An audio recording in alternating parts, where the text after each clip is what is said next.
We're going to hear now from Vanessa Gordon, who's the Director of Place Excellence and Public Space at the Department of Planning, Industry and Environment.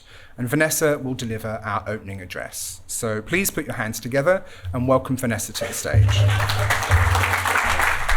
Fantastic, thank you very much. And thank you, Uncle Ray, if you're still here, for that really lovely and warm welcome. And I'd also like to acknowledge the traditional custodians of the land in which we meet today, the Gadigal people of the Eora Nation and their elders past, present and emerging.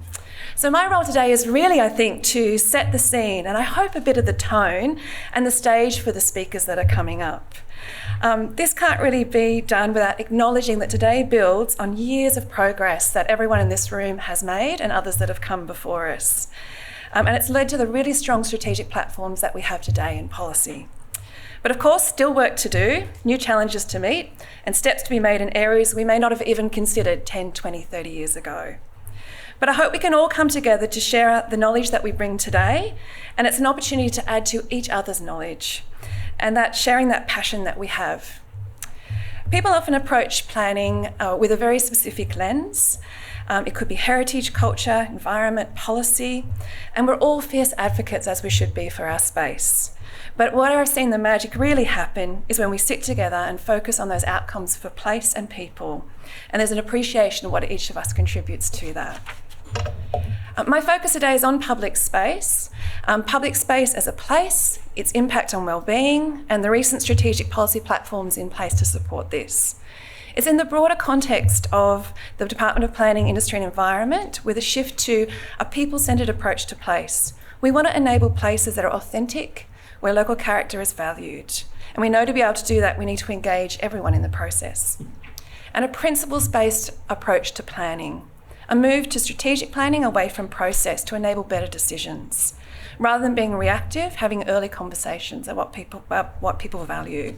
So I think the building blocks are in place and it's a good time for us to come together. Hey, works. So in terms of public space, when we think of Sydney for visitors and locals, we all know those places that come to mind. Opera House, the Harbour Bridge, the beaches. On a recent trip to Melbourne, it was the laneways. And these iconic destinations are important. They're Instagrammable, experiential, and they play a role in telling the story of the city and its people.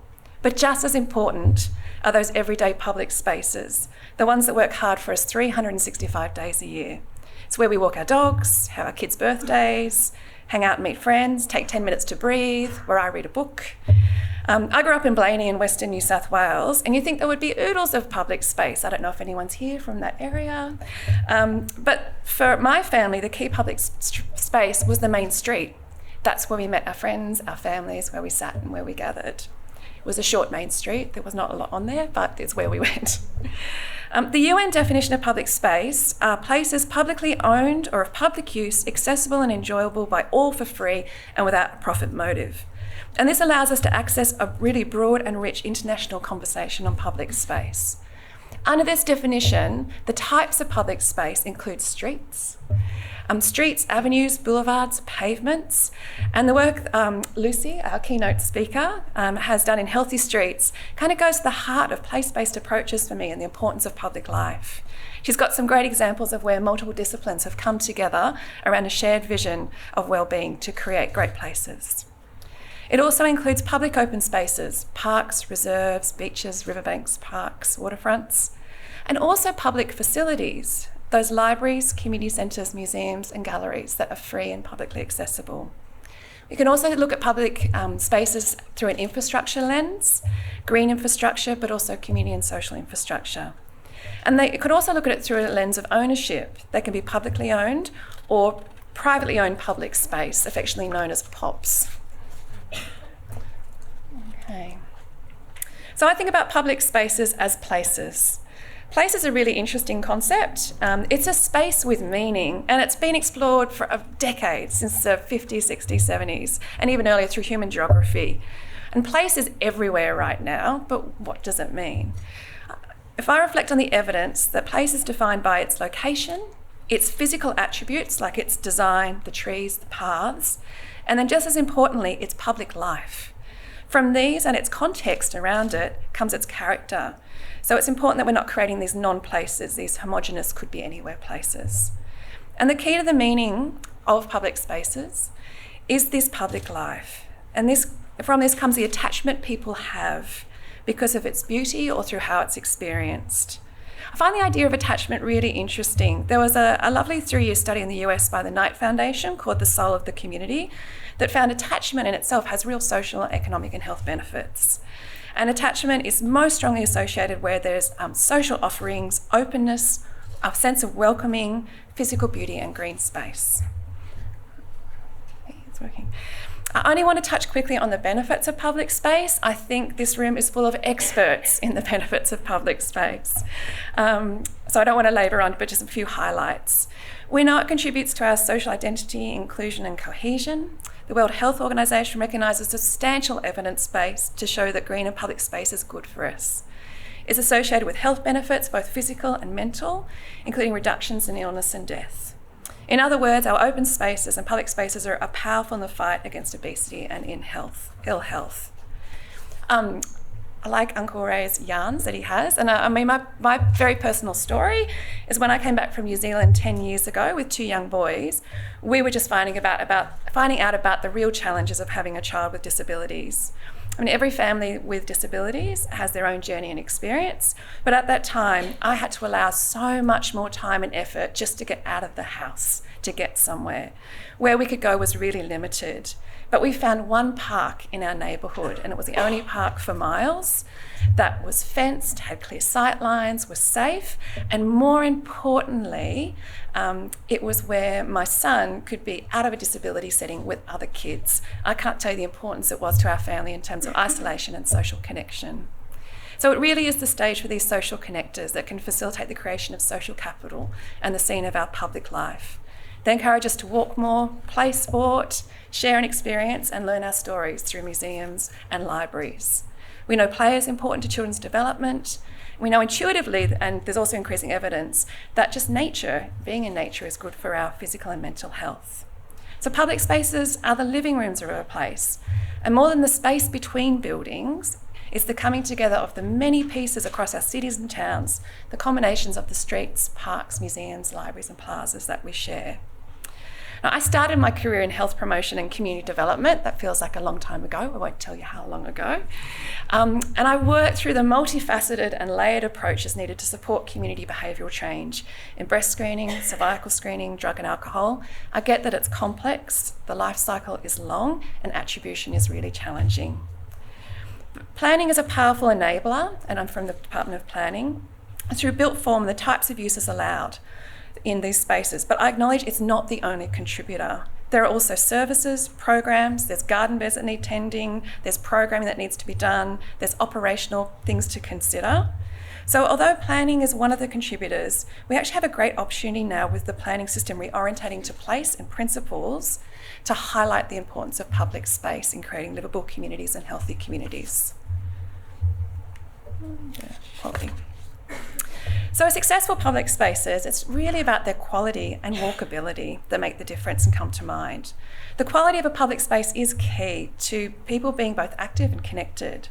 And I like to see quality through the lenses of the physical form, that design, maintenance, integration with the natural environment, but also the activities and the meaning that people associate with that space. The Project for Public Spaces, it's a well-known placemaking group, has worked internationally and reviewed thousands of public spaces. And the work they've done has concluded that for public spaces to be successful, they share a few key qualities. They're easily accessible, they have a mix of uses and activities, they're comfortable, and they are sociable places. Okay. My apologies, some of the slides have not agreed with me, so they're missing a few of the headings, but I'll talk through them. And we know that walkability is a central aspect of creating social capital and health. We want to make it easy for people to intuitively walk and cycle around their neighbourhood. A 20-minute walk built into a person's daily routine we know reduces the risk of early death and increases a person's mental health. So to improve opportunities to walk and cycle, places need to be safe, convenient and direct. But we know it's not the same across Sydney and rural areas. The Greater Sydney Commission Pulse of Greater Sydney report has found that walking trips are highest in the Eastern City District and lowest in the Western City District. And the percentage of residents with access to public space was within 5 minutes, around 5 minutes of 400 metres walk, was about 58% in the Western City District and 77% in the Eastern City District. We also recently gained some insights from the Greater Sydney Outdoors Study. We conducted the study to discover what people love to do during their recreation time. It's going to help us plan for a greater, more livable Sydney, and walking and socialising are pretty key and consistent in terms of people's feedback. We asked Sydneysiders what they like to do outdoors, what they value, and the results are online of over 7,000 respondents. We also have an incredibly strong policy platform that's being created through planning and design. In terms of planning, there's a new legislative framework for place and principles-based planning, and it's gaining momentum. In Sydney, this was done, and the stage was set by the Greater Sydney Commission's district plans. That has set the direction for local councils to deliver their local plans over for the next 20 years. And I know Rod Simpson's speaking about this later, so I'll let him go into detail with that. In terms of design, government architects have provided important thought leadership and policy in this space. They released Better Placed, a policy that recognises the design of our cities and towns impacts walkability and livability, and one of the key principles of this is around health and wellbeing. There's also a draft guide for regional New South Wales that they put in public exhibition. They're considering the feedback on that now. They also have a movement and place framework working with Transport for New South Wales that recognises our network of roads and streets are a major part of the systems of public spaces. And greener places that recognises green infrastructure is essential. So I think the foundation pieces are coming together in terms of design and planning policy. Which leads us to the Premier's priority as a very powerful policy lever for positive change. The establishment of a new Minister for Public Spaces recognises the value of green, open and public spaces to our community. And this was further supported by the announcement to increase the proportion of homes in urban areas within 10 minutes walk of quality green, open and public space by 10% by 2023. A new public spaces division has been established within the department to specifically lead this priority and more broadly bring focus to the commitment through mapping, analysing, benchmarking and embedding public space in planning, delivering and management across New South Wales. Some of the things that we're already doing: 150 million was announced for new and improved parklands across urban areas and will create a network of connected parks and open space. As part of this package, 50 million will be used to turn existing government-owned land into upgraded parks through Penrith, Ermington, Appin, Leamington and beyond. And a further 100 million is available to secure new parks to be developed across Sydney. Okay. There's also other programs in place which will see improvements to Western Sydney parklands, Mount Penang. There's 150 million to improve access to national parks. There's a fantastic new play space coming on and park in Gosford that was done with the local Aboriginal Land Council, and work being done in Jindabyne as well. Okay. There's this fantastic program, and if you're not aware of it, I really encourage you to go to the Everyone Can Play website and have a look. Everyone Can Play is a program that includes a best practice resource for councils, community leaders, landscape architects and passionate local residents. It's a reference guide for creating world-class play spaces. And the heart of Everyone Can Play is the declaration that play is for everyone, regardless of age, ability or cultural background. It follows 3 really simple principles. Can I get there? Can I play? And can I stay? And as part of this, we've been working with councils and across 34 projects and to launch new inclusive play spaces. And in the last few months, we've had them open in Waitara Park in Hornsby and Parsley Bay and Parramatta Park.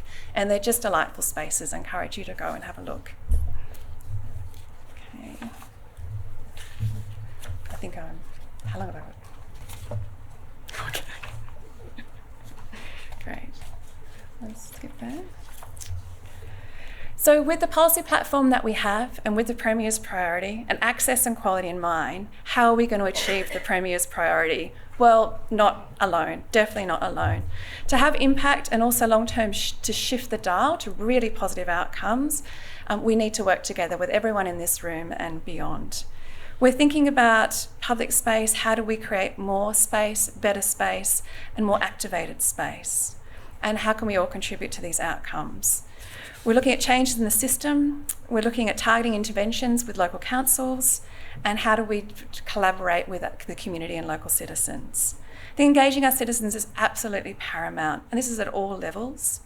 Can we also use different models to help support this through audience development in our museums, customer experience mapping, behavioural insights, and really using the data well that we have? Okay. I think the challenges are also our opportunities for innovation and different thinking. How do we successfully put a place-based, principle-based planning system into New South Wales? How do we support diverse communities in sometimes complicated networks? How do we genuinely engage the community? How do we take the lead from First People and how they would like their knowledge and voices to be included?